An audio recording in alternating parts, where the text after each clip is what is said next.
Our next guest is the new commissioner of the Big East Conference. Mike Aresco is here on the Western Exterminator Hotline. Mike, it is great to have you on the show. How's your week going so far?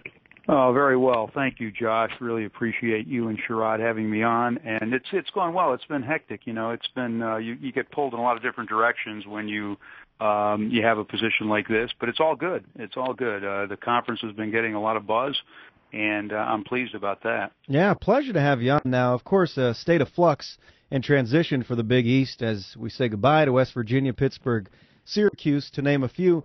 But when you think of the word stability, the way the Big East looks right now, would you use the word stability, or do you still see some changes coming? No, I think there is stability. You just never know about, change. I'm not going to make any predictions or appear at all smug because you just never know. Obviously, there have been some setbacks a while back, but we've recovered. We've added some terrific new institutions. San Diego State, obviously, one of the top ones. And I think right now there is a sense of stability. There does seem to be a calm and a sense of stability around college conferences generally. As you know, it's been a tough period of realignment. I think I read that 34 different schools have switched conferences. That may be unprecedented. And we all know why some of it happened, but it's still been difficult for everyone. But I think things are settling down. Our schools seem very committed to each other. They're very happy with the reinvented, reconstituted Big East Conference, and we're looking forward to a very bright future. Commissioner, if you could just say for us right now, and I know it's hard to look into the future, but in 2013, when this AQ stuff starts to change a little bit, what will the Big East be? Will they still be one of the conferences who gets a high amount of respect where they can get into the big bowl games? Let's just say the year 2015. What is your vision of the Big East at that point? Yeah, my vision of the Big East is a competitive conference that can play competitively with anyone in both basketball and football. Obviously, football is what we're talking about today, and I think that the Big East Conference in football now is stronger than it's ever been. I think it will compete. I think it will compete to be in the top four, to go to the playoff. I think it will. We're working hard to find it a place in the playoff rotation. What will become some version of the old BCS. It won't be the BCS anymore, obviously, but whatever the system's called in the future, we want the Big East, if it's earned on the field, to have top-tier access. We hope to have it. Obviously, you'd like to have it anyway, and we're certainly going to strive for that. But one way or another, we want to have access, and we think the Big East will obviously do very well. We also want to make sure we have good bowls for the Big East teams. We think the Big East teams will achieve. They have achieved. The new schools will add a great deal. San Diego State, obviously you've got, a bright future. Brady Hoke rebuilt the program. Rocky Long is going to be an excellent coach. You've gone to bowl games the last 2 years. You have an outstanding athletic director, Jim Sturk, an old friend of mine. You look at SMU with June Jones. You look at Houston and what they did with Kevin Sumlin last year. You look at what Central Florida can bring eventually. They've had some difficulties, but they'll get over them. And then you look at the core group, South Florida. Well, I haven't even mentioned the bell cow, Boise, because obviously Boise's become a national darling. Right. I think they're going to stay that way. I was talking to a fellow yesterday who said to me, every time I see Boise in the listings, I want to watch them because they're a lot of fun. Yeah. And I love the underdog. Well, that's huge. The Big East never had that before. They didn't have that kind of national reach, and they didn't have a team that commanded that kind of national attention. The conference always was very sound in football and had a far better record against other conferences than people realized, but it didn't have a team that probably commanded that kind of attention. So I'm optimistic about that, and I think, again, as I told some of our groups with whom I've had a chance to talk to, we're going to have to earn it on the field up to a point. We obviously, we think we can, we think we will, but we're going to be judged by our performance. We have enormous potential in football. We've got to work hard to make sure our institutions are happy, that they're getting the support they need from the conference, that they're getting the resources they need from the conference, and obviously the TV deal will be very important. It will give, if it's a good deal, it will give everyone a sense of confidence, and it will provide the resources that the schools are going to need. Commissioner, I grew up in New Jersey, just a stone's throw away from Rutgers University, so I grew up with a Big East that was touting Virginia Tech, Boston College in a very strong pump, and the U, when it was truly the U. That was the Big East to me, and when those teams eventually left over time, I was kind of shocked that the Big East would not fight like hell. Or imagine you guys did, but back then you weren't the commissioner. Now losing Syracuse, Pitt, and West Virginia, stalwarts, if you will, of basketball. Football, I think you'll do well, but basketball, to lose those type of teams, how hard did you fight? Or how much were you overwhelmed by other conferences where you just couldn't keep those teams? Well, again, I don't know all the history of that. I wasn't there. I was an observer. Like everyone else, obviously I've been involved in college athletics on the media side, and I know a lot of the players. And, it's been our feeling that some schools which left or are leaving, maybe someday they'll reconsider. Maybe someday they'll realize that they really belong they belonged in the Big East. But, what's done is done. What I want to deal with is what the Big East is now. Can't worry about what it was. Sure. I think, in basketball, for instance, you mentioned basketball, and we can talk about that for a moment. Yes, we lost Syracuse, and Pitt's had a nice program under Jamie Dixon. He's an excellent coach. Bob Huggins at West Virginia. But the Big East, top to bottom, remains the best basketball conference in the country, in my opinion, and I think it's an opinion shared by many people.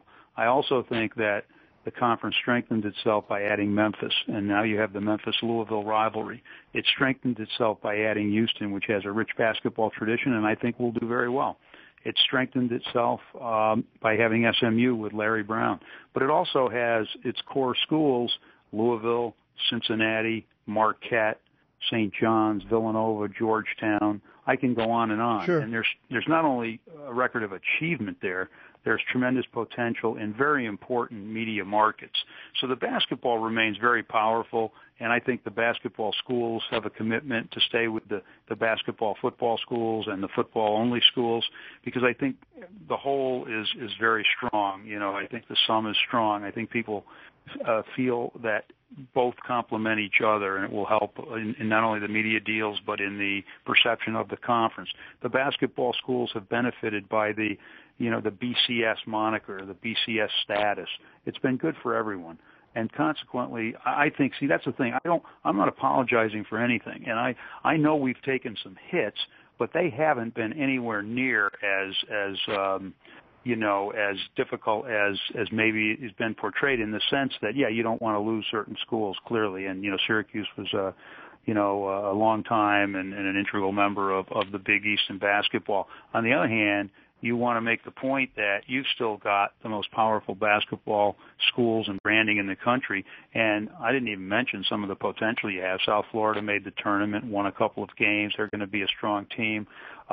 You have tremendous potential in Chicago with DePaul and Oliver Purnell. They would own Chicago if they improve. And St. John's, which is pretty much irrelevant on the basketball scene for far too long.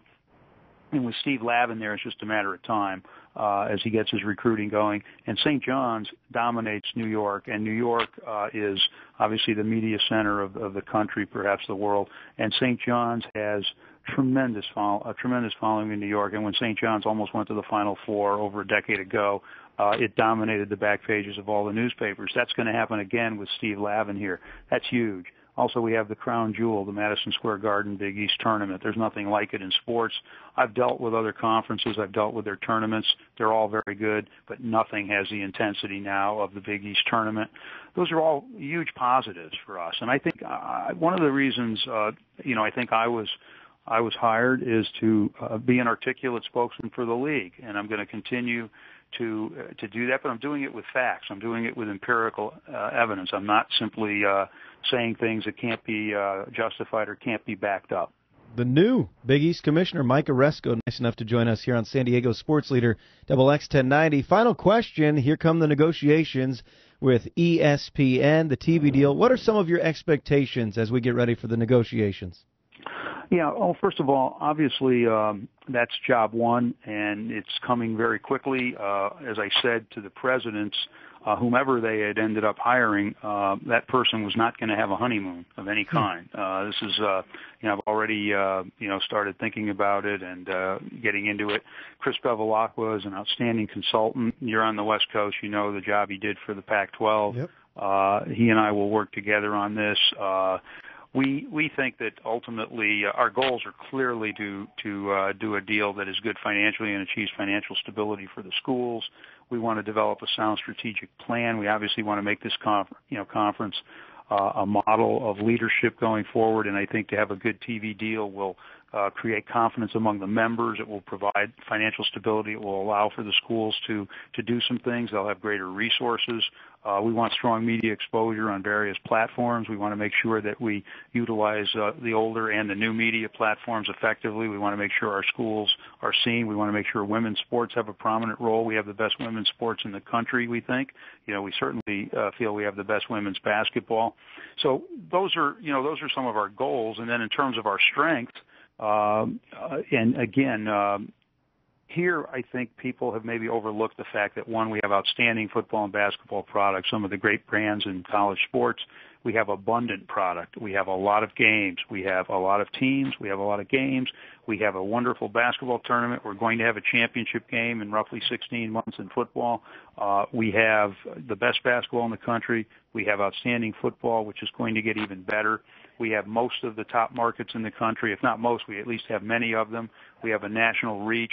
These are recognizable brands. And you have to remember, college sports have never been more valuable. They're at a premium in today's strong marketplace. And we're the last major conference available for many, many years. The Big Ten, maybe in 5 or 6 years, but there's nothing beyond that for well over a decade. We have scheduling flexibility. Our programming in the past has been highly rated. You have an explosion of new media platforms. I think the new playoff system is going to mean better non-conference football games for our teams. As you know, there's going to be a selection committee. They're going to put a premium on who's playing a tough schedule. So we have all these strong attributes that I think I need to talk about, and during the negotiation, we'll certainly bring them to the attention of not only ESPN, but any media partners who are ultimately interested. But I want to point out we have a wonderful relationship with ESPN. ESPN grew up with this conference. I'm an old-time ESPN fellow. I worked there in the 80s when we were building the network, came to CBS in the mid-90s. I understand the cable and the broadcast side of things. And again, the Big East has had outstanding partners, and ESPN has done a great deal for the Big East. We look forward to the negotiation. We think that there's an awful lot. Our goals align in so many ways. And Chris and I are very excited, and we're ready to get to work. Well, Commissioner Aresco, it's great to have you on the show. I know Aztecs fans, Aztecs players, very excited to make the leap next year. Thanks so much. We wish you the best. Well, thank you, Josh and Sherrod, and again, we're going to welcome San Diego State into the conference, and we're delighted to have them. We're looking to take over. Great, absolutely. Thank you. Absolutely, that would be fine. Thanks a lot, Commissioner. There's Mike Aresco, the new Big East commissioner.